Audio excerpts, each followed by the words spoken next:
पूर्ण प्रेम लगा दिल में, जब नेम का बंधन छूट गया। संत ब्रह्मानंद।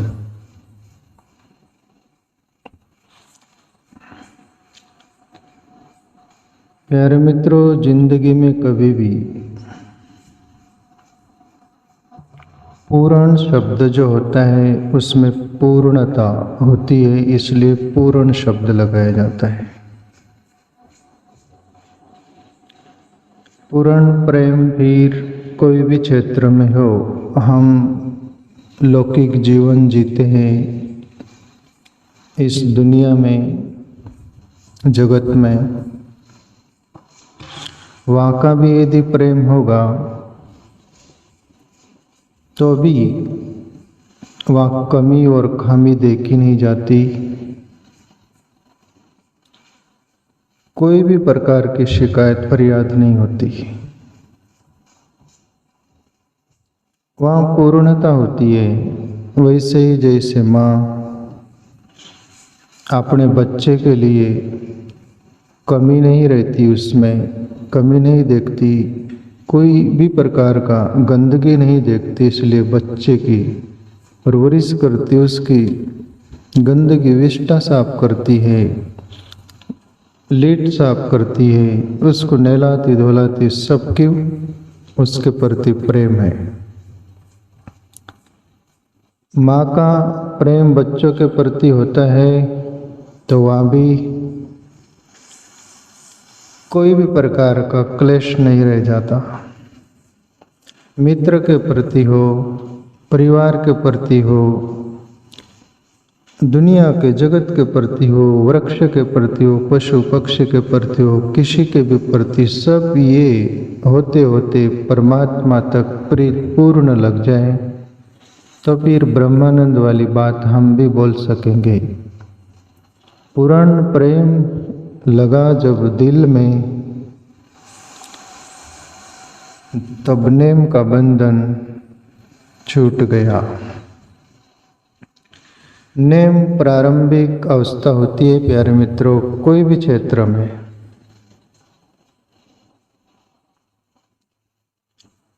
प्रारंभिक अवस्था ऐसी कि नेम से प्रेम होता है, प्रेम जगता है, प्रेम से सुरता जगती है। मैं कौन हूँ, उसके ओर अपना अंतस का खिंचाव होता है। आखिर मैं कौन हूँ, वो सुरता परमात्मा की तरफ लगती है नेम से। पर नेम भी कुछ हद तक ठीक है, कुछ हद तक नेम से भी पार व्यक्ति हो जाता है। जैसे एक शेर बोला करते हैं, हाथ में चले सो ओलिया, बेहाथ चले सो पीर, अनहाथ बेहाथ दोनों चले उनका नाम फकीर। ओलिया यानी अपने हिंदू में जो होता है पंडित ब्राह्मण जो होते हैं, वो हद में चलते, दुनिया के अंडर रहते हो, बाहर नहीं जा सकते हो।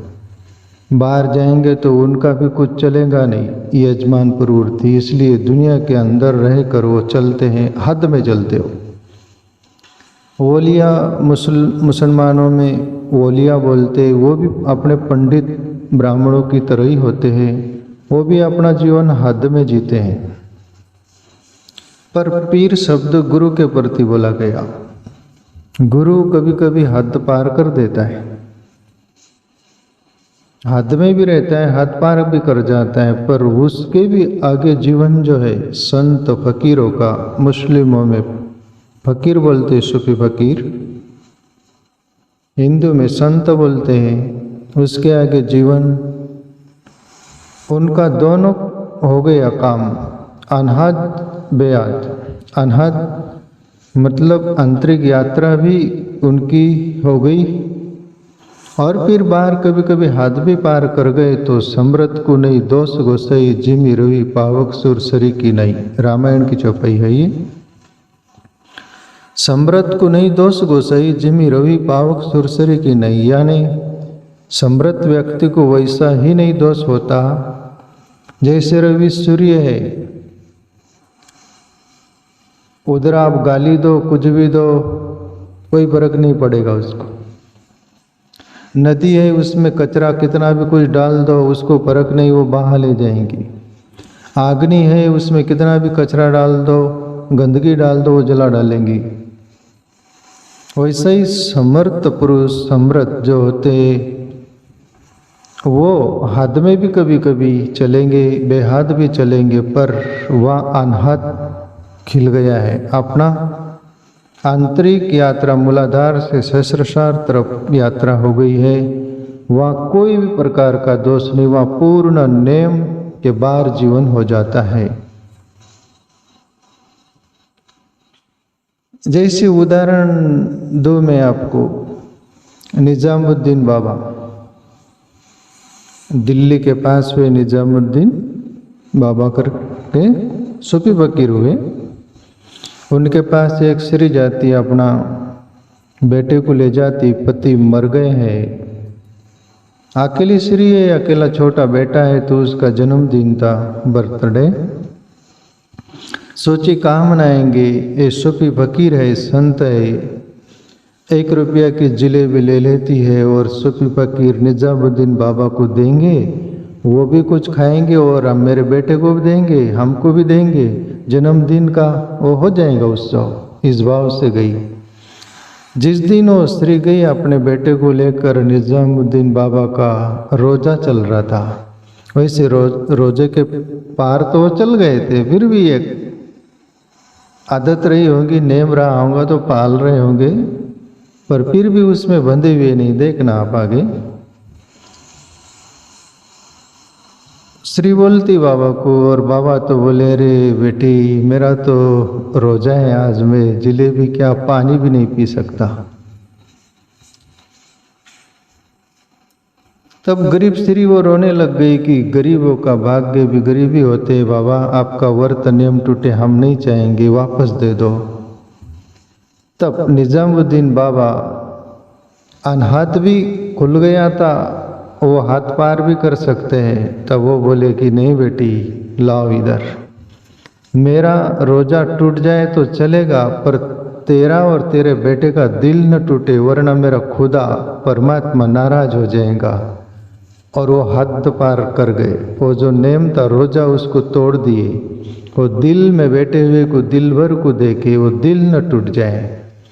तो ये अनहाथ खुला हुआ पुरुष भी हाथ पार कर गया, तो पर वहाँ दोष नहीं है। पर यहाँ ये भी बोलना चाहूँ, जब तक हम साधक है, कुछ साध रहे होते हैं, तब तक नेम ठीक है, पर कायम नेम नहीं चलता, नेम के बाहर जीवन हो जाता है। जैसे ब्रह्मानंद जी का हुआ, वो बोल रहे हैं, और हकीकत भी सत्य है।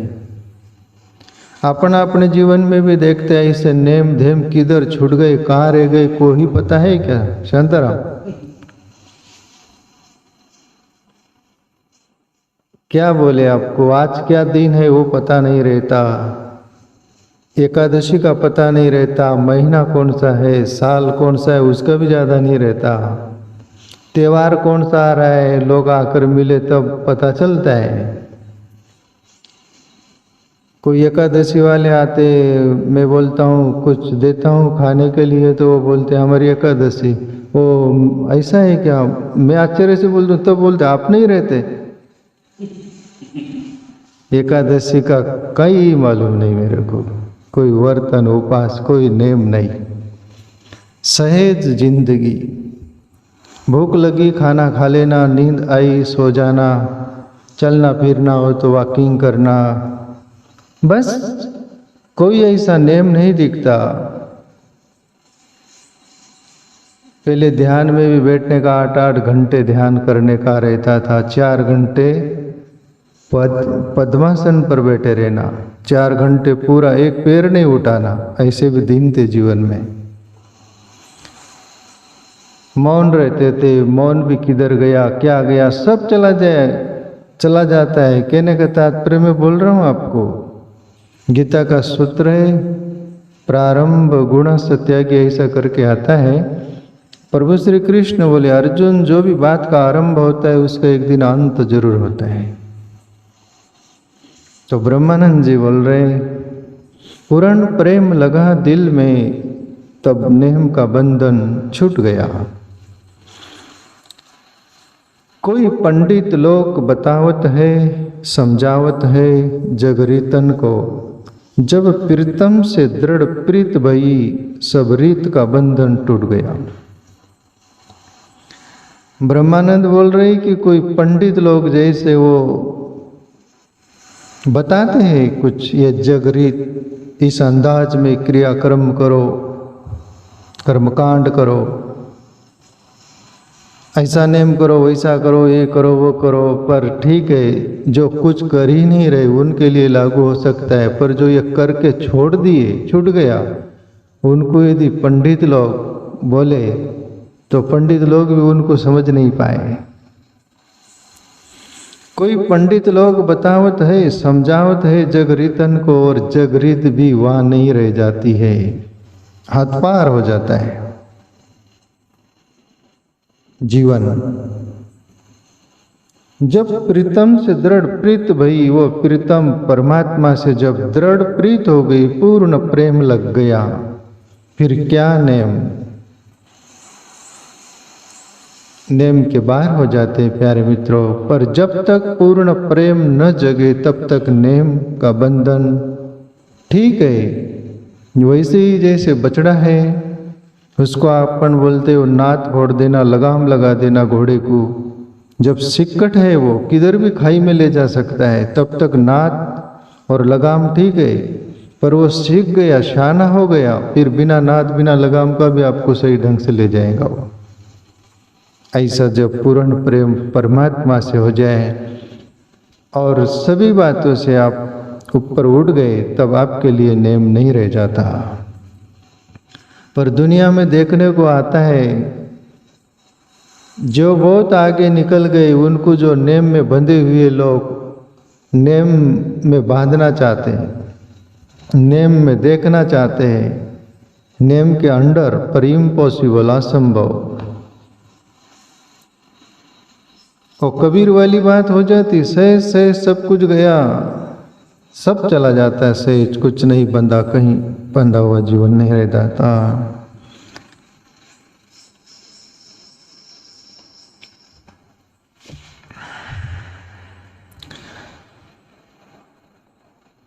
सब रीत का बंधन टूट गया। आगे ब्रह्मानंद बोले, कोई तीर्थ दर्शन जावत है, कोई मंदिर में नित्य दर्शन को, घट भीतर देव दीदार हुआ, तब बाहर से मन रुट गया।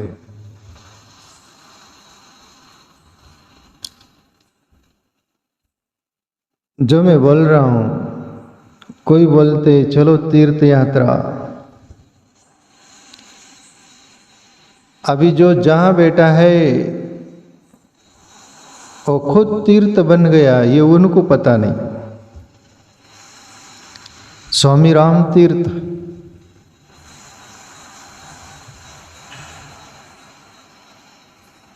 तीर्थ बन गया, तब तीर्थ नाम पीछे लगाया गया था।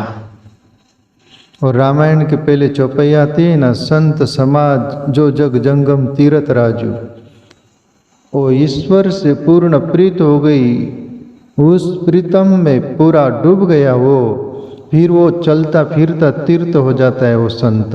वो जहाँ भी जाएगा वो तीर्थ होगा, वो जहाँ भी रहेगा वो तीर्थ होगा।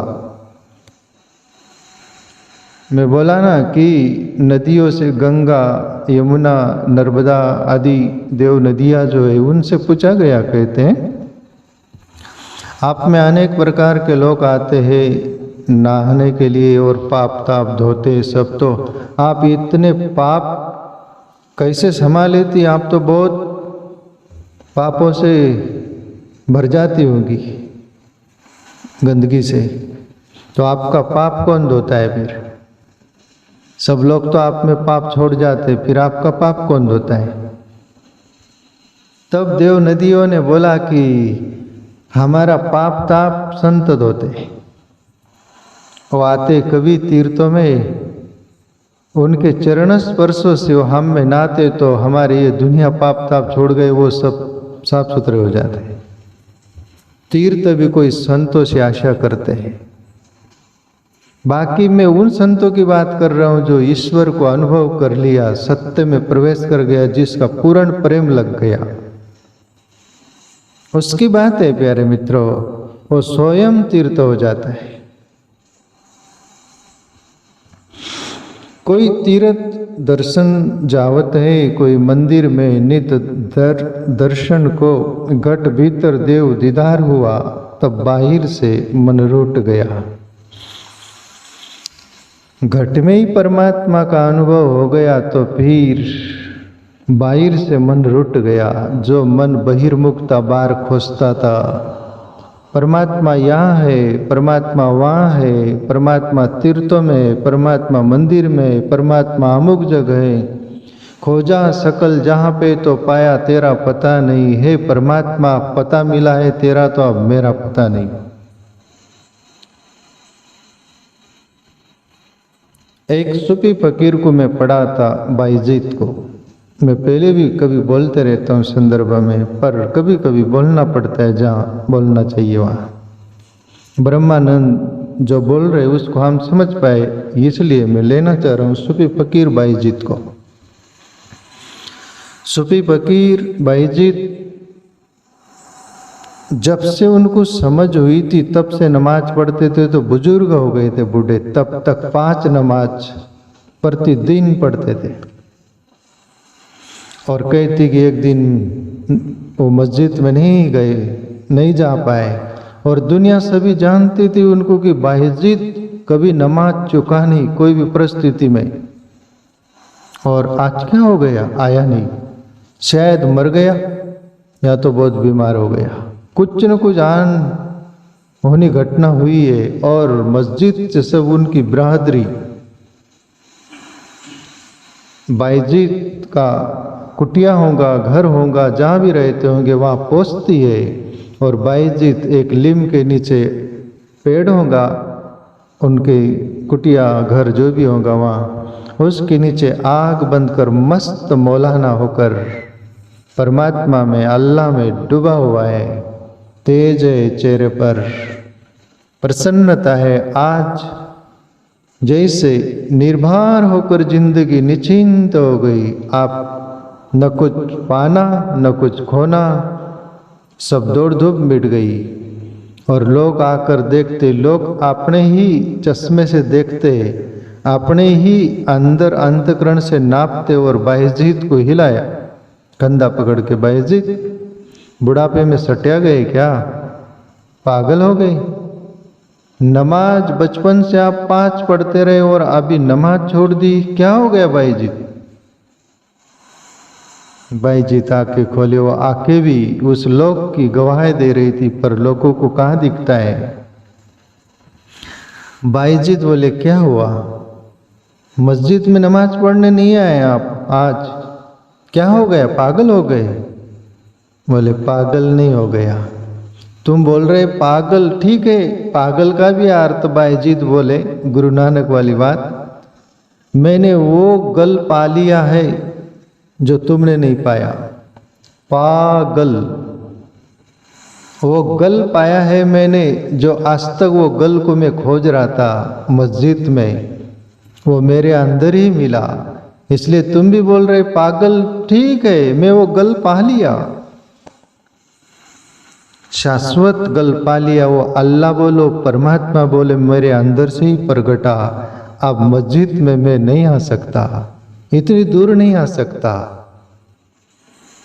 न वो मुझसे दूर था, न मैं उससे दूर था, आता न नजर था, तो मेरा ही नजर का कसूर था।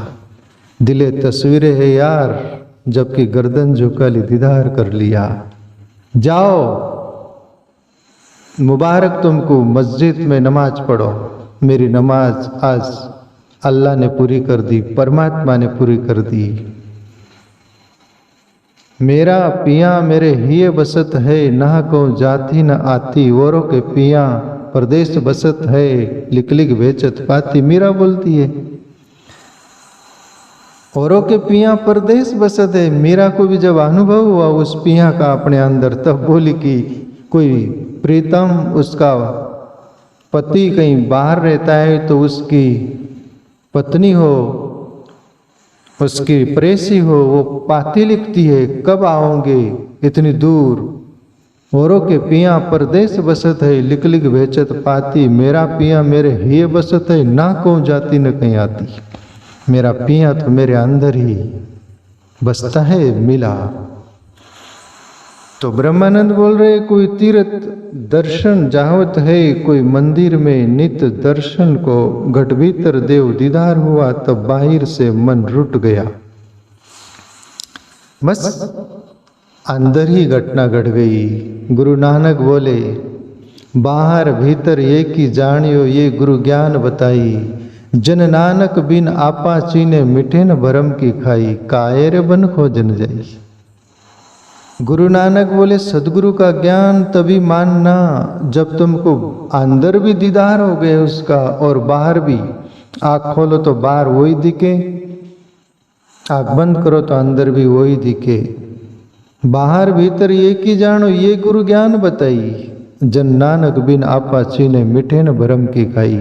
जब तक अपना आपा अंतर्यामी परमात्मा तुम्हारे हृदय में बसा हुआ है, उसका अनुभव जब तक नहीं हो जाएगा, तब तक ये भरम की खाई मिटेगा ही नहीं। तुम सब बाहर खोजते रहोगे और वो अंदर तुम्हारे बैठा रहेगा।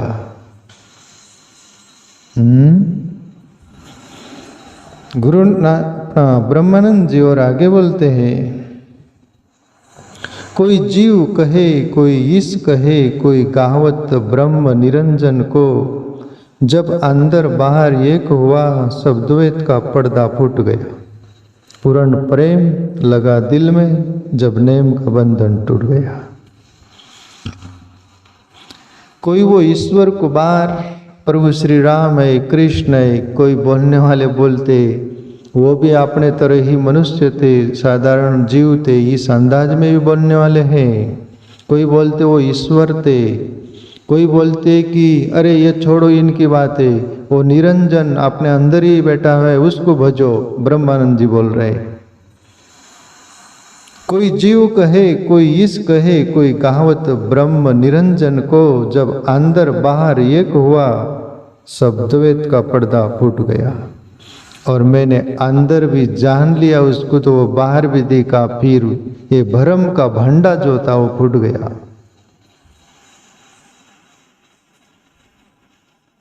जब तक अप्रोक्ष ज्ञान नहीं होता, तब तक प्रोक्ष ज्ञान में हम फिरते रहते बाहर। आखिरी पंक्ति में ब्रह्मानंद बोलते हैं,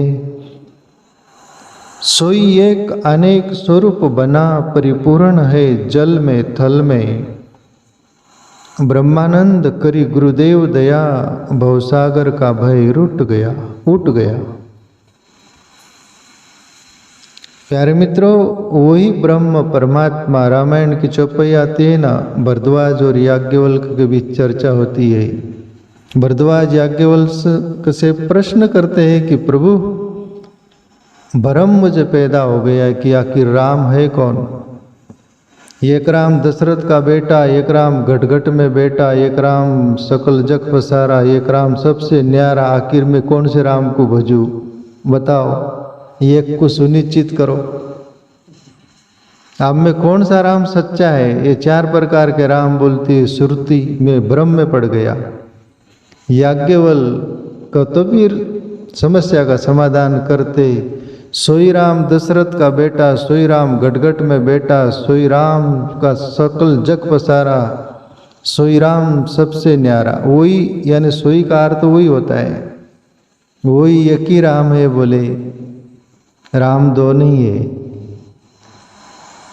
दशरथ के बेटे राम को भी भजोगे तो वहीं पहुंचोगे, और दशरथ के बेटे राम को भी न भजोगे, वो आदि अनादि से जो राम शब्द का प्रयोग किया जाता है, वो आदि अनादि ब्रह्म जो हमारे अंदर है, उसको भी भजोगे तो वहीं पहुंचोगे। किसको भी भजो, सोई राम सोई राम सोई राम सोई राम, वही राम है। बोले भ्रम से बाहर आओ।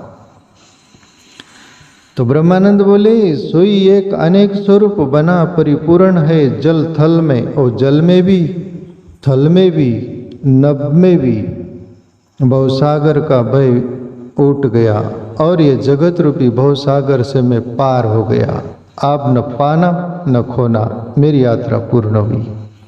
ऐसे ही ब्रह्मानंद की तरह प्यारे मित्रों, आपण भी खोजे अपने अंदर, प्रतिदिन ध्यान करो, भजन करो, खोजो, वो जरूर मिलेगा।